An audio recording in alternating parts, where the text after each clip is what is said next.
지난주에는 우리가 회개할 때 어떻게 회개 기도를 올려야 되는가, 그리고 그전에는 우리가 고통과 우리가 고난 중에 있을 때, 아픔 중에 있을 때 어떻게 하나님 앞에 기도해야 되는가, 이런 내용을 배웠습니다. 오늘은 우리가 기도하는 그 방법 가운데 또 하나는 우리가 하나님을 신뢰하는 가운데, 어떻게 하면 하나님을 신뢰하는 가운데 기도할 수 있을까. 이 말을 다른 말로 하면 주의 이름에 따라 기도해 보십시오. 그러니까 우리가 하나님 앞에 우리의 기도를 보다 더 하나님과 깊은 교제 속에, 하나님과 친밀한 관계 속에서 기도하기 원하시는 분들은 주님의 이름에 따라서 기도해 보십시오. 그러면 여러분의 기도가 한층 깊어질 것이고, 그 기도를 통하여 주님의 임재와 주님이 함께 하시는 것들을 여러분들을 경험하게 될 것입니다. 주의 이름을 따라 기도하는 것 중에 가장 좋은 것이 신뢰시입니다. 성경에는 약 한 10개의 신뢰시가 있습니다. 여러분이 잘 아는 시편 23편, 62편, 이런 것들은 다 신뢰시입니다. 사람들이 아는 매우 익숙한 이런 부분들은 신뢰시인데, 이 신뢰시 하나하나가 뭐냐면 주님의 이름과 연관되어 있다는 겁니다. 그냥 밑도 끝도 없이 그냥 신뢰시들이 되어진 것이 아니라, 그 신뢰시 하나하나가 주님의 이름과 연관되어 있다는 말은 무슨 말입니까? 하나님의 성품과 하나님의 뜻과 긴밀하게 연관되어 있다는 겁니다. 그렇기 때문에 여러분들이 주님의 이름에 따라, 다른 말로 하면 신뢰시를 따라서 여러분들이 기도하시다 보면은 여러분의 기도가 그만큼 확신에 찬 기도할 수 있고, 또 여러분의 기도가 그만큼 능력이 있을 수 있고, 여러분의 기도 가운데 하나님이 함께 하신 것들을 경험하게 될 것입니다. 하나님은 자기 자신의 뜻을 이름을 통해 계시하셨어요. 좀 어려운 말이죠. 하나님은 자신의 뜻을 이름을 통해서 계시하셨다. 자신의 이름을 통해서 하나님은 말씀하셨어요. 자신의 이름. 그 이름 속에는 하나님의 뜻이 다 들어가 있어요. 주님의 인격이 다 들어가 있어요. 그리고 그 이름이 굉장히 짧지만 굉장히 풍성한 하나님의 뜻을 전달할 수 있기 때문에 하나님은 자신의 이름을 통하여 백성들에게 말씀하셨던 것을 보게 됩니다. 그렇기 때문에 우리가 성경에 나타난 주님의 이름만 잘 묵상하면, 더구나 시편은 약 40여 가지의 주님의 이름이 나와요. 그 이름들만 우리가 제대로 알고만 있으면, 그리고 그 이름을 묵상하는 가운데 우리가 기도하고 신앙생활하면은 그만큼 우리의 삶은 양으로 생명을 얻을 뿐만 아니라 풍성하게 한다라고 하는 그 말씀에 따라 우리는 살아갈 수가 있다는 겁니다. 기도만이 아니라는 거죠. 주의 이름을 묵상하고 주의 이름에 따라 살아가면 하나님의 뜻이 무엇인지를 알게 되고, 또한 우리의 삶이 하나님의 이름에 걸맞는 삶을 살 수 있고, 하나님의 영광을 돌리는 데 있어서 그냥 파편적으로, 그냥 두리뭉실하게 되는 것이 아니라 그 이름에 합당한 영광을 돌릴 수가 있다는 거예요. 그렇기 때문에 여러분들이 신앙생활하면서 하나님의 이름이 무엇인지 하나하나 여러분들이 알아가신다면 그만큼 신앙생활이 행복해요. 자, 그런 가운데 시편 23편은 신뢰시 가운데 주님의 이름이 아주 잘 드러난 시편입니다. 더구나 여기 6절로 되어 있는데 이 6절 안에 주님의 이름이 참 많이 나와요. 가장 대표적인 이름 6가지만 절절히 여러분들에게 말씀드린다면은, 1절에는 여호와는 나의 목자라는 거죠. 로이라, 여호와는 나의 목자라. 2절에서는 뭐 합니까? 여호와의 일. 하나님께서 우리의 삶을 미리 이렇게 풍성한 가운데로 준비하실 뿐만 아니라 인도하신다고 하는 여호와의 일에 하나님을 봅니다. 3절에서는 하나님은 의로우시다. 의로우시게 의의 뜻을 갖고 있고 의의 길로 인도하신다. 4절에서는 뭐가 나오냐면 하나님은 샬롬, 평안이시다. 평강이시다. 주의 지팡이와 막대기가 나를 안위하기 때문에 그 가운데서 누리는 하나님의 축복은 무엇입니까? 평강. 5절에서는 뭡니까? 원수의 목자는 내게 상을 베푸신다. 하나님의 여호와이시. 여기에 보면 하나님의 부어주시는 풍성함이 이 5절 안에 들어있어요. 승리 안에 들어가 있는 것을 보게 됩니다. 궁극적으로 우리는 원수의 목전 앞에서 주님께서 잔치상을 베푸시는 그런 축복에 들어가게 될 것이다. 결국 우리는 승리할 것이다. 여호와이시. 그 다음에 6절에서 나오는 거 보면은 내가 여호와의 집에 영원히 거하리라. 잠만. 여호와 집에 거하리라. 이런 의미. 매 절절마다 나오는 이 하나님의 그 이름을 우리들이 잘 묵상하면 그 결과 시편 23편이 탄생되었다라고도 말할 수 있어요. 물론 서로 상호간에 영향을 줬다고 볼 수 있죠. 제가 지난주와 지지난주에 드렸던 말씀 기억 중에 여러분, 기도할 때 6가지 틀 가운데 기도하랬어요. 그 가운데 3문제가 뭐였습니까? 하나님을 신뢰하랬어요. 나에게 고통 있고 아픔이 있을 때 하나님 있는 그대로 부르짖으라 했어요. 있는 그대로 부르짖을 때 푸념처럼 부르짖지 말고 믿음 가운데 부르짖으라 했어요. 그게 뭐라 했어요? 하나님 신뢰하는 가운데 부르짖으라 했어요. 그래서 3번째는 하나님 신뢰한다 했어요. 회개할 때는 마찬가지. 내가 이렇게 부르짖으면 하나님 나의 기도를 응답하신다는 확신 속에 회개하라 했어요. 바로 그 3번째 그 신뢰가 보다 더 발전된 것이 신뢰시라는 겁니다. 그렇기 때문에 여러분들이 이 시편 23편이라든지 62편이라든지 91편, 120편 여러 가지 나오는 그런 신뢰시의 내용들을 암송하고 또 암송하고 묵상하고 또 묵상하면 그만큼 여러분이 유익하고 그만큼 여러분의 삶이 평탄할 수 있다는 것을 성경들에게 가르쳐주고 있다는 겁니다. 비단 6가지 이름만이 아닙니다. 너무나도 많은 여호와는 나의 방패시여 산성이시여 엘샤다이 전능하신 하나님이여 나의 생명수시여 너무나도 많은 주의 이름들이 있습니다. 성부의 이름만 아닙니다. 성자의 하나님의 이름, 성령 하나님의 이름 수없이 많은 그 이름 하나하나가 하나님의 우리를 향한 하나님의 뜻이 들어있고 우리에게 복 주시고자 하는 하나님의 마음이 다 들어가 있다는 사실을 우리는 분명히 이 시간 기억하고 그 이름에 따라 여러분들이 살아가기를 주님 부탁드립니다. 자, 그럼 가운데 우리 한 절 한 절씩 좀 더 보기 원합니다. 1절은 일진하다는 하나님의 이름이 뭐라고요? 여호와는 나의 목자시니. 우리 1절 한번 같이 읽어볼까요? 여호와는 나의 목자시니 내가 무엇이 없습니까? 부족함이 없습니다. 시편 23편 전체는 사실 1절 안에 다 들어가 있어요. 1절에 다 있어요. 그 부족함이 없다는 그 사실을 2절부터 4절에 일일이 나열하고 있어요. 1절 안에 2절에서 6절 내용이 다 들어가 있어요. 2절에서부터 6절, 어떻게 보면 1절 하반절에 내 삶에 부족함이 없도록 하기 위해서는 다른 거 없어요. 하나님이 나의 목자가 되는 중요한 목자가 되면 됩니다. 단순한 지식적인 고백이 아닙니다. 체험의 고백이 되어야 됩니다. 나의 목자. 누구의 목자가 아니요? 바로 나의 목자. 지식적인 것이 아니요? 삶 속에서 우러나오는 나의 목자라는 이 고백. 이런 고백을 하는 사람은 그 삶에 무엇이 없습니까? 부족함이 없습니다. 믿으십니까? 내 삶에 부족함이 있는 것은 무엇입니까? 하나님이 나의 목자가 아니라는 거예요. 하나님이 나의 삶의 목자가 되시면 결코 부족함이 없어요. 어제는 나의 목자시고 오늘은 나의 목자가 아닌 그런 것이 아니라 하나님이 나의 목자가 된다면 나의 부족함이 없어요. 내가 평안할 때만이 나의 목자가 되는 것이 아니라 내가 지금 궁핍함 가운데 있고 내가 질병 가운데 있고 내가 아픔 가운데 있다 할지라도 우리 1절에 고백을 한다면 여호와는 나의 목자시니 내가 부족함이 없다 라고 1절에 선언을 한다고 한다면 우리 삶에 무엇이 없는 겁니까? 부족함이 없다. 우리 인생의 여정 가운데 우리가 1절과 같이 고백할 수가 있다면 우리 행복한 삶이에요. 근데 사실 생각해보세요. 여러분 1절 같이 고백할 수 있지 않습니까? 예수 믿는 사람 치고 1절 같이 고백하지 않는 사람 어디 있어요? 다시 한번 읽어볼까요? 시작. 여호와는 나의 목자시니 내가 부족함이 없으리로다. 여호와는 나의 목자시니 내가 부족함이 없으리로다. 내가 예수를 믿고 있고 정말 하나님이 나의 아버지라서 내가 아버지로 고백하는 그 사람이라고 한다면 그 삶에 1절의 축복이 있을 수밖에 없는 것입니다. 이런 의미에서 우리 의식적 하나님이 필요합니다. 분명한 지식을 갖고 있는 하나님에 대해서 하나님은 싹뿐이 아니에요. 하나님은 선한 목자세요. 믿으십니까? 선한 목자. 싹뿐이 아닙니다. 우리를 위하여 자기 목숨을 버리신 선한 목자인 것입니다. 우리에게 부족함이 없도록 채워주시는 그런 마음을 갖고 있는 분이 바로 우리의 주님이십니다. 그렇기 때문에 성경은 말합니다. 너희들은 하나님의 본심을 알라. 하나님의 본심이 뭡니까? 우리 삶에 부족함이 없도록 하는 것이 본심입니다. 하나님의 마음을 아는 것이 굉장히 중요해요. 그러기 위해서는 선언이 중요합니다. 여호와는 나의 목자라는 선언. 그래서 나의 삶에 부족함이 없다라고 하는 이 기본적인 이 명제 앞에 우리 분명한 신앙을 가져야 됩니다. 그래서 나의 삶에 부족함이 있을 때 왜 이런 일이 생겨나는가? 나의 삶에 혹시 하나님이 나의 목자라는 그 고백이 나의 삶 속에 있지 않기 때문에 부족함이 있는 것이 아닌가? 이렇게 우리가 생각하면서 우리 신앙생활만 한다는 거죠. 최근에 저희 주변에서 어느 가정이 아주 열심히 싸매요. 네, 아주 다 부서지고 망가지고 열심히 싸우고 어제도 1시간 넘도록 계속 싸마시더라고요. 심한 말들이 오가요? 다 들려요? 네. 그래서 기도하죠. 하나님, 저 집안의 주님 만났으면 좋겠다고 기도하는 선생님인데 오늘 아침 이제 교회로 오다가 이렇게 보는데 만났어요. 그 옆에서 열심히 싸움하는 여자분을 만났어요. 근데 운동장을 쳐다보고 있더라고요. 그래서 그 순간 제가 뭘 딱 알았냐면 남편이 주일날 오전마다 저희 세종문 앞에서 축구하거든요. 축구하는데 그 뛰는 모습을 보고 있는 거예요. 근데 뛰고 있는 모습이 저 왼수가 쳐다보는 게 아니라 왼수에서 쳐다보는 게 아니라 남편 어저께 싸매는데 지금 잘 뛰고 있나 그 모습. 내 본심은 우리 남편이 그게 아닌데라는 그 모습. 그 있잖아요. 그 눈빛. 제가 그래서 한참 봤어요. 제가 나오는 거 못 봤는데 제가 저도 한참 봤어요. 그래서 이렇게 쳐다보면서 이렇게 하면서 맞다 하면서 그렇다.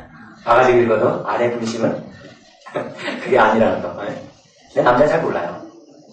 여자의 그 넓은 마음은 남자는 잘 몰라요. 우리 자매들이 긁을 때마다 형제들은 이 본전 생각나지 잘 몰라요. 그렇게 깊은 마음을 모르니까 긁지 마세요. 자매같이 그 모습을 보면서 이야기만 어제같이 이렇게 자매가 이렇게 막 퍼붓지 않았어 얼마나 좋았을까. 왜냐면 형제 말은 안 돼. 남편의 소리 안 들고 우리 아내의 소리만 들렸거든요. 그래서 그 소리 안 했으면 얼마나 좋을까. 그러면서 이제 내내 지금 제가 왔습니다. 그래서 생각하게 됩니다. 하나님의 우리가 본심을 알을 수 있다. 왜냐면 때로는 우리가 음침한 골짜기에 갈 수 있고 우리의 삶이 꼬일 수 있고 우리의 삶이 참 피곤할 수 있고 우리의 삶이 풀리지 않을 수 있어요. 그럴 때마다 여호와는 나의 목자시니 내가 부족함이 없으리로다 라고 고백했을 때 이것이 하나님의 본심인데 잘 이해하지 못할 때가 있어요. 그러나 힘들고 어려울 때마다 1절의 이 고백. 요한은 나의 목자에게 나의 부족함이 없다는 것이 하나님의 본심이라는 사실을 안다는 때에 우리의 삶에 그만큼 힘이 있을 것이고 그만큼 우리가 하나님께 더욱더 무릎을 꿇을 수 있을 것이고 이 세상 살아가면서 우리들이 무뎌싸임을 당하지 않을 수가 있다는 거죠. 왜 삶 속에 만족감이 없습니까? 왜 삶 속에 우리들의 삶 속에 실망감을 우리들이 맛보게 됩니까? 하나님의 본심을 모르기 때문입니다. 환경만 보고 하나님이 나의 목자라는 사실을 보지 못했기 때문이라는 겁니다.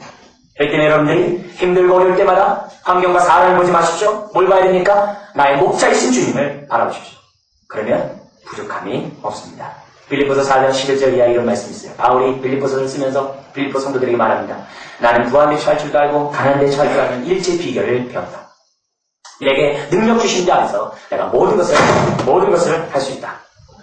모든 것을 할 수 있다.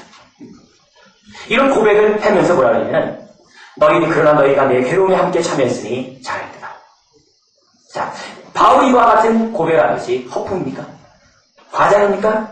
거짓입니까? 정말 바울이 모든 삶 속에 자족하지도 못하면서도 괜히 그냥 사도이기 때문에 나는 지금 성교비가 없어도 나는 자족한다. 나는 지금 국비판 가운데 있어도 자족한다. 그렇게 위선한 겁니까? 아닙니다. 바울의 고백은 진실한 고백이었어요. 바울이 이와 같은 고백할 수 있었던 이유는 무엇입니까? 바로 바울이 목자신 주님을 만났기 때문입니다. 목자신 주님. 그가 궁핍한 가운데서도 목자신 주님을 만났기 때문에 감옥에서도 목자신 주님을 만났기 때문에 그런 부족함이 없는 삶을 살아갈 수가 있었던 것입니다. 그러므로 여러분들 1절의 고백을 매 순간 하루를 시작하거나 어려운 일을 만나거나 고백해 보십시오. 부족함이 없는 삶을 체험하게 될 것입니다. 그 다음에 2절에서도 6절에 나오는 그 가운데 우리 2절을 잠깐 보겠습니다. 우리 같이 한번 읽어볼까요? 그가 나를 푸른 초장에 누이시며 쉴 만한 물가로 인도하시는구나. 우리 상반절까지 보면 내 영혼을 소생시키시고. 여러분, 시편 24편 우리들에게 이것을 보여줍니다. 시편 22편은 재밌습니다. 22편은 신약으로 얘기하면은 예수씨가 십자가에 죽으셨을 때 그 갈보리산을 우리들에게 보여주고 있습니다. 그래서 22편은 예수시대의 십자가에 죽는 사건을 우리들에게 보여줍니다. 예표로 보여주고 있습니다. 그래서 22편이 많이 신약에 등장하고 있습니다. 그래서 22편은 우리 주님이 십자가에 못 박아 죽으신 골고다 노예. 그리고 시편 24편은 어떻게 보면 하나님의 영광의 그 시온성을 갖다가 우리들에게 보여줘요. 그래서 궁극적으로 우리가 그 시온선에 올라가는 그러한 영광을 지금 뭐냐면 24편을 보여주고 있습니다. 영원한 분들아 머리를 찌어라. 영원한 분들아 들져라. 영광 왕이 들어가시라. 그래서 시온선을 얘기해요. 시온산, 갈보리산. 자, 이것이 처음과 마지막이에요. 그 중간에 그것이 뭐냐면 23장입니다. 그러니까 우리의 인생의 여정이 시편 24편에 다 나와 있어요. 다 나와 있습니다. 자, 그런데 우리의 목자신 주님은 우리가 인생의 여정길을 가면서 먼저 우리들에게 주신 축복이 있답니다. 우리가 신앙생활을 잘하나 못하나 하여튼 우리가 처음 하나님을 믿고 하나님을 의지하고 하나님을 만나면 하나님 우리의 처음에 우리를 베푸신 목자로서의 은혜는 바로 2절과 3절 상반절입니다. 푸른 초장에 누이시며 양은 절대로 만족하기 전까지는 눕는 법이 없답니다. 욕심장이라서 눕는 법이 없다. 만족히 먹었다는 겁니다. 쉴 만한 물가로 인도하시도다 내 영혼을 소생시키시고. 긴 여정길을 가는 데 있어서 하나님이 우리에게 첫 번째 베푸신 축복은 만족합니다. 하나님이 이런 만족함을 주신 다음에 우리의 삶은 이 세상을 향하여 살아가라고 말하고 있습니다. 나그네 길, 고난의 길, 어떻게 보면 고통의 길, 음침한 골짜기 길, 그런 길을 가기 이전에 우리 주님은 2절과 3절 상반절 축복을 먼저 주신다는 겁니다. 선한 목자인 주님은 지혜로우신 주님이십니다. 무작정 우리와 하여금 세상을 내버리지 않습니다. 우리가 이처럼 예배를 드리는 것이 무엇입니까? 한 주간의 인생 여정 속에 하나님의 정말 축복 속에 살아갈 수 있는 그 힘과 원동력을 주시기 위해서 우리가 성수주의를 하는 것이 아닙니까? 우리가 주일날 이처럼 나와서 하나님의 예배 드리는 것이 아닙니까?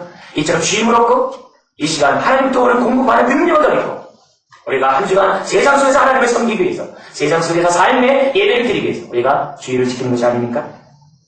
그렇기 때문에 선한 목자신 하나님의 기본적인 마음은 무엇보다 우리들의 삶 속에 풍성한 은혜입니다. 예수님이 제자를 선택합니다. 제자를 선택한 목적이 무엇이었습니까?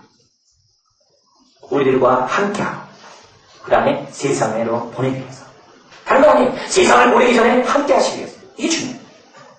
왜 콰이타임하고 TBS 귀한 성인님들 왜 필요합니까? 왜 말씀 묵상이 왜 필요합니까? 그래야지만이 삶 속에서 예배를 드릴 수 있기 때문에. 먼저 함께하는 축복이 있는 가운데 그리고 나서 주님은 제자를 세상에 보내게 했어요. 그래서 모든 성경의 구조를 보면은 특별히 바울서신의 구조를 보면은 함께하는 것이 반드시 있어요. 그리고 세상 나가라. 예를 들어 예배시도 보면은 1장에서 3장까지는 하나님의 보좌 앞에서 받는 하나님의 은혜가 있습니다. 그 4장에서 1장까지는 그러면 너는 세상에서 이렇게 살라 그래.